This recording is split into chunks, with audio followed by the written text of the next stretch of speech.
Hi, my name is Michelle Cappel. I am a stage 4 colorectal cancer patient. I was first diagnosed in 2017 and found out I was stage 4 rather quickly. I had some pain that was quite severe, and that took me to the ER. I did have a successful story at that point. I did do chemo. I did have a curative surgery at that point and was NED for 2.5 years. And after 2.5 years, we had another little mishap. And so it was about 2.5 years. So it was almost graduated to that 3 year mark. So at 3 years, you go from getting 3 month scans to 6 month scans. So I was really, really looking forward to getting to, just that hurdle. Like that was going to be a win for me. Like if I could make it to 6 months, that's another win I'm going to take. And then COVID hit. And so I wasn't going to the gym. So I started running more. And I went from running all the time to all of a sudden I could barely walk a full lap. And so it was like limping a little bit and, had pain in my leg. And it's still just, I wasn't sure, Also, I did go skiing too that year. And when I went skiing, I couldn't turn. The second day I was okay, or the first day I was okay, but the second day I couldn't turn my skis in one direction. I could only go one direction. So I kept going to the mountain and I was like, crap, I can't go back the other way. And I'm like, oh, I don't know.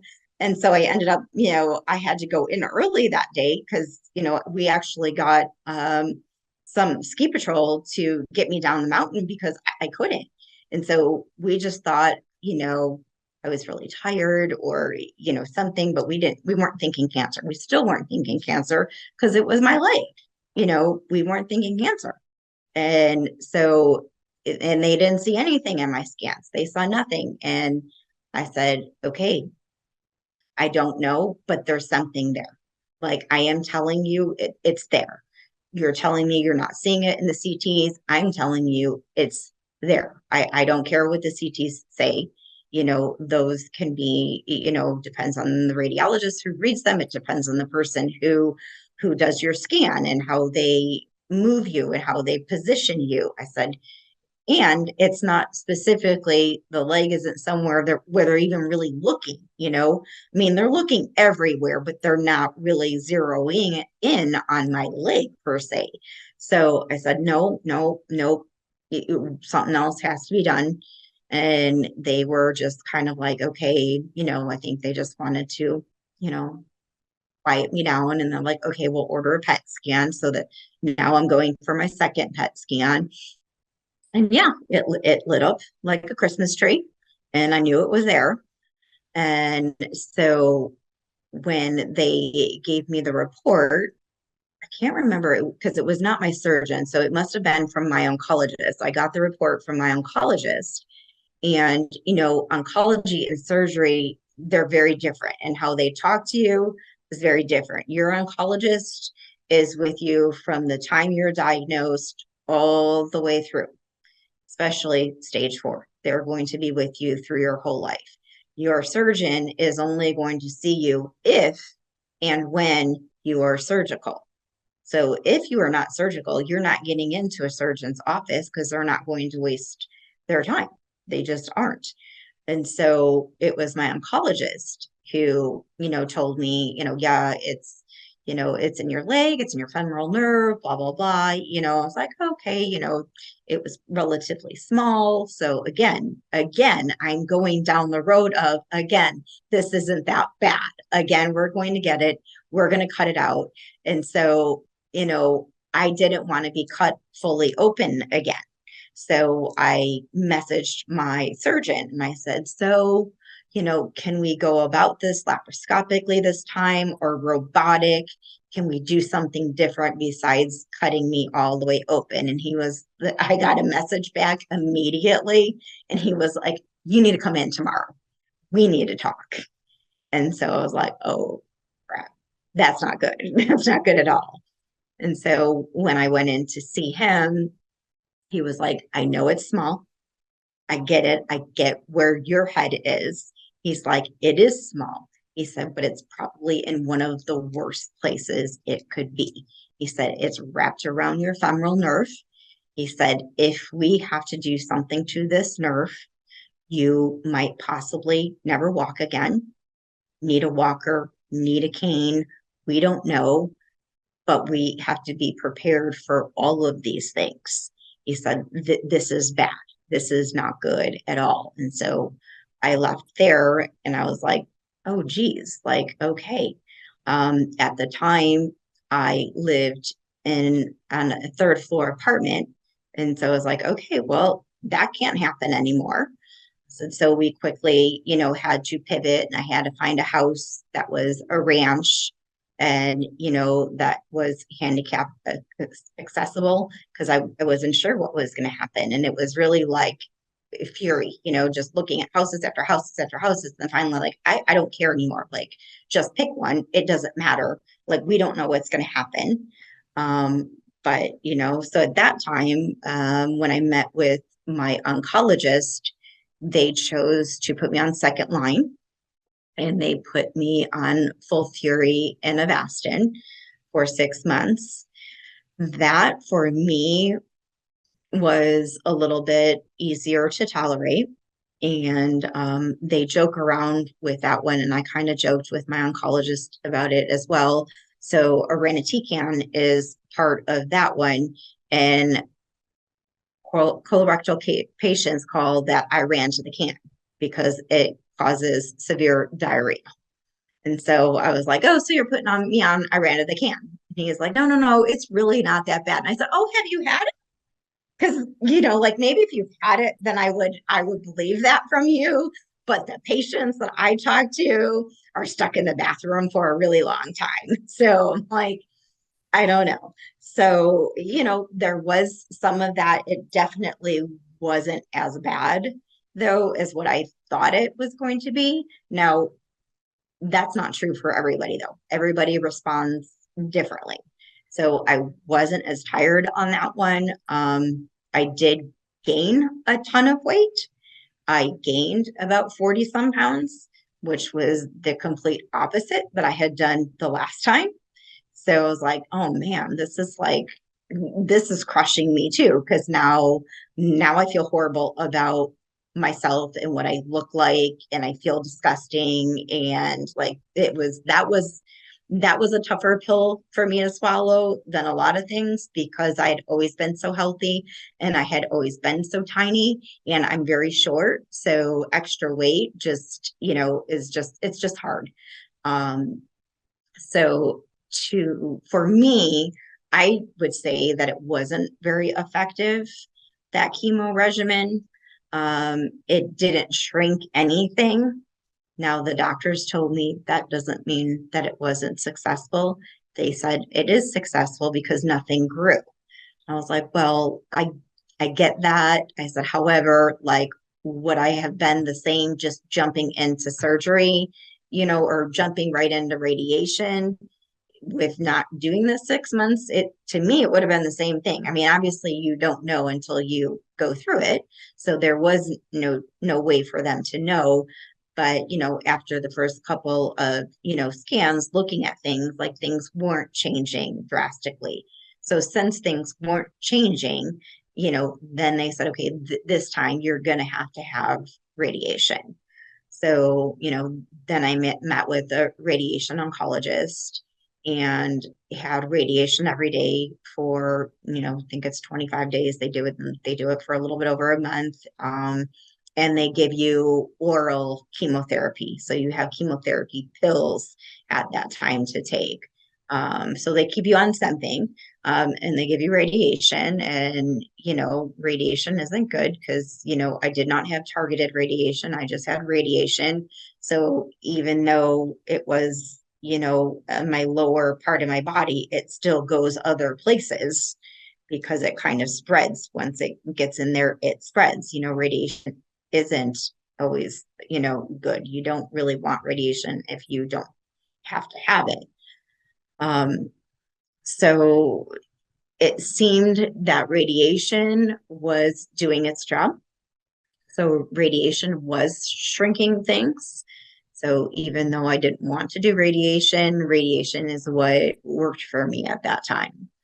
So after that, they give you usually about a month break to kind of, rebuild your, self, make sure you've got energy, you're ready to fight again. And so we had all kinds of people in that surgery. There was a team ready to resect the nerve, and that was about 6 people ready to resect the nerve.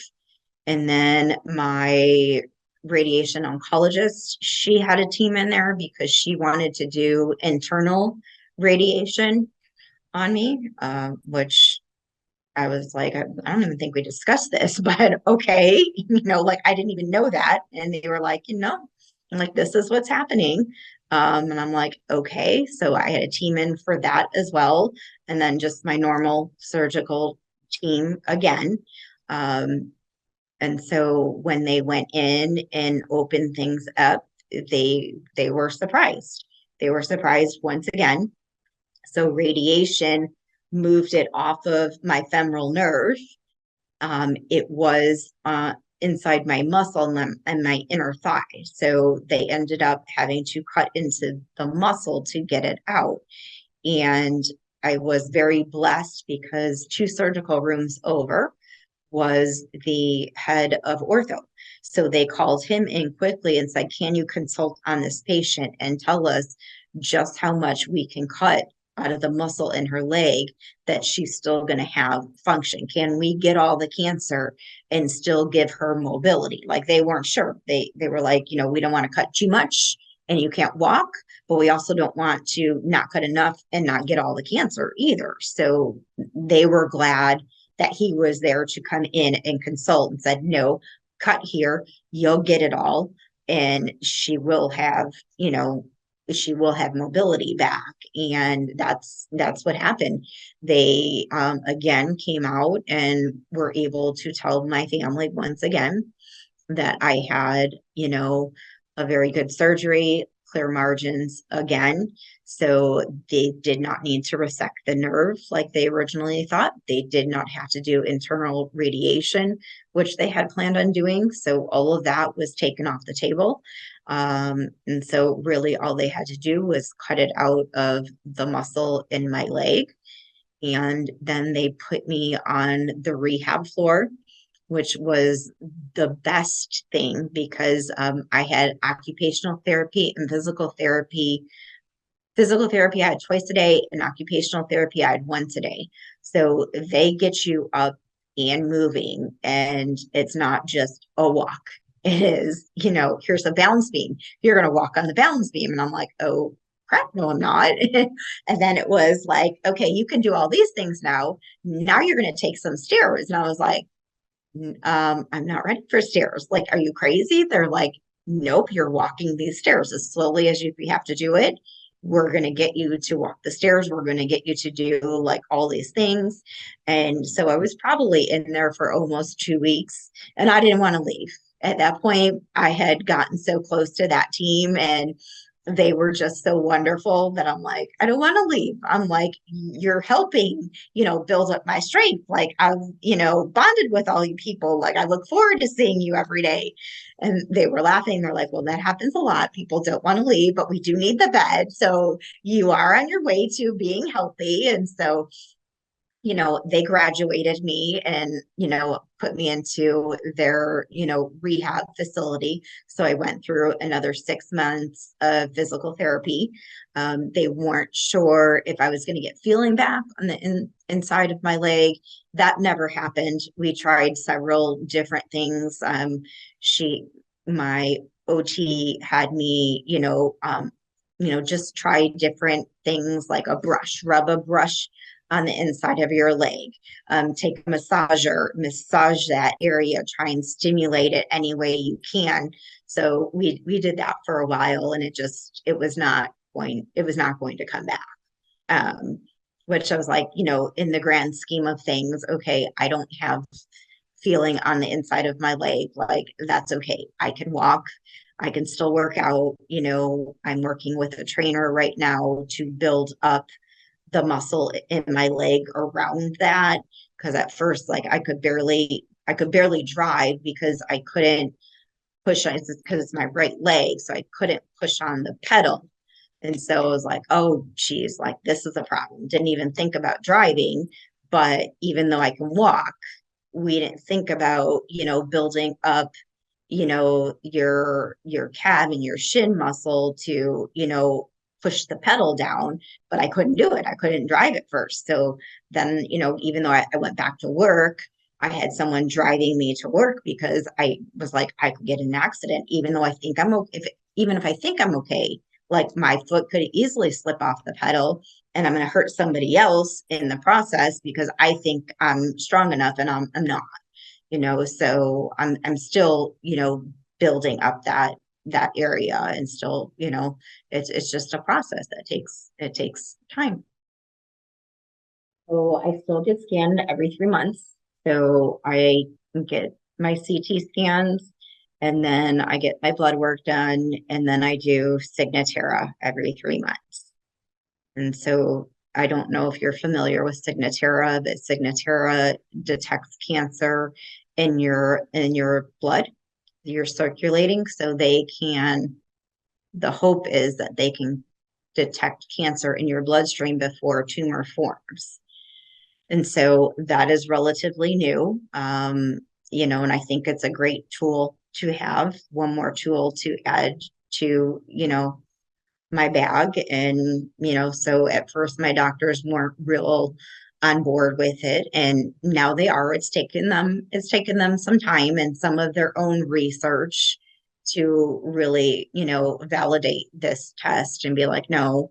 And then even like the first one, because they said, oh no, you only need one. And I said, that's not true. I said, I've talked to the company that makes the test. I said, they told me your very first one is your baseline. I said, you still have to do it every 3 months. I said, so no, it's not a one and you're done. It's still every 3 months. And scans aren't fun. Definitely leading up to them, like that week going in to them is not a week you get a lot of sleep. Not at all, because it's always there in the back of your head. There's something always tapping on your shoulder, like, hey, remember me? I'm still here. I'm still here.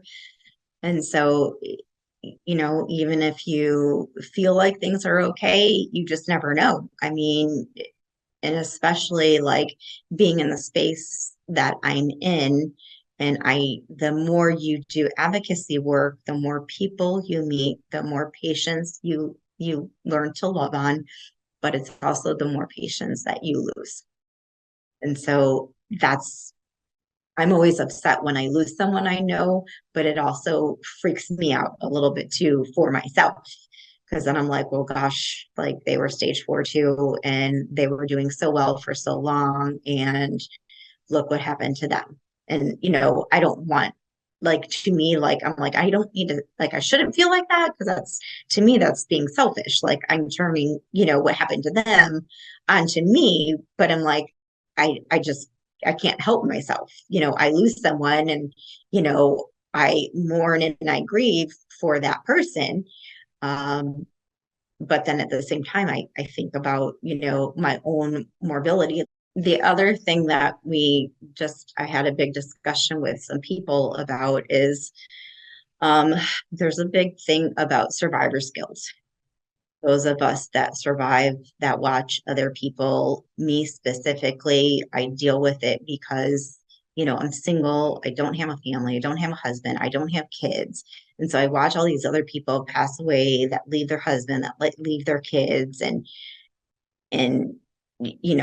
I question that. Like, it would be so much easier for me to be checked out versus you being checked out and you leaving your 5 or 6 year old little child with no mom or no dad.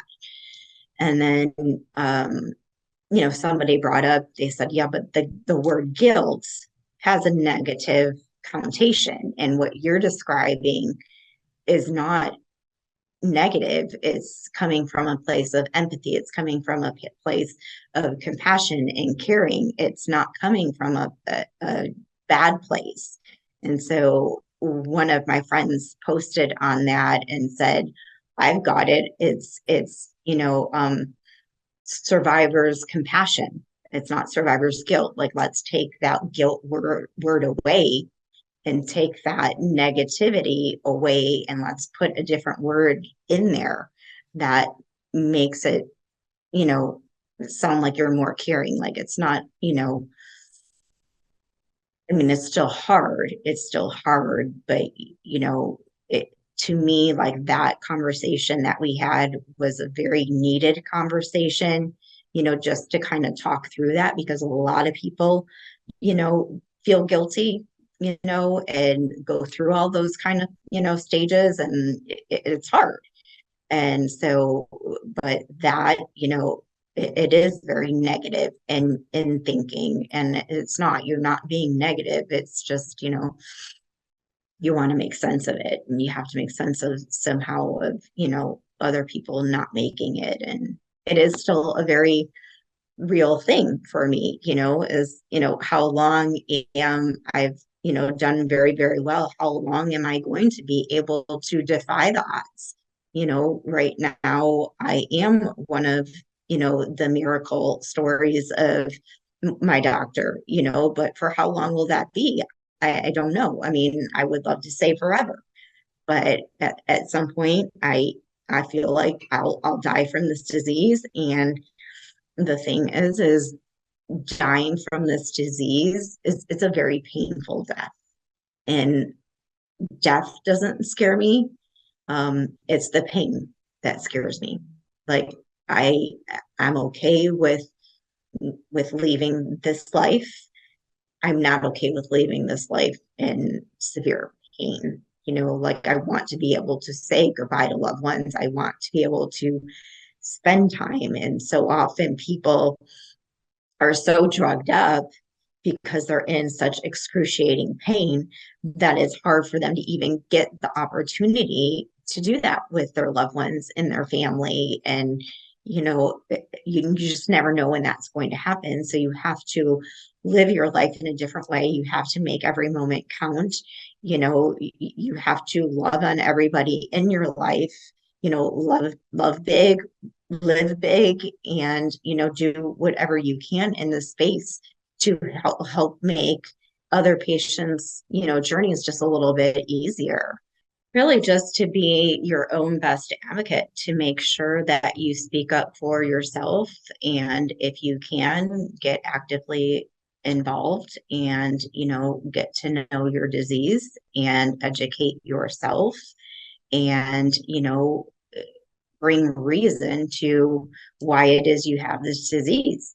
If I can help anybody in their journey, no matter what, part of their journey it is, even if it's just I can share my story and people, message me and say, hey, I got a colonoscopy because of you. People don't like to talk about colorectal cancer. It's like a more taboo, thing, but no, we need to talk about poop.